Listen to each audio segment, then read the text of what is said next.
In this guide, we'll show you how to get the App Store back on your iPhone. If you find this helpful, feel free to like the video and subscribe.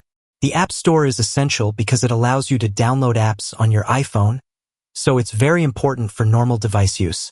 To start, check whether the App Store is just missing from your home screen. By default, it should be on the first page. If you can't see it, swipe down on your home screen and use search to type App Store to check if it appears. If it still doesn't show up, it may have been restricted.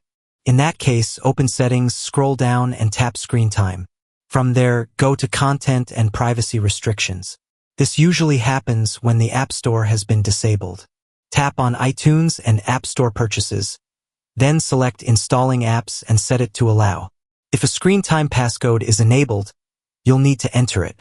If you don't know the passcode, you'll need to ask the person who set it up. After a minute or two, the App Store should reappear. Once it does, you can open it and use it normally again. That's it, you've successfully restored the App Store.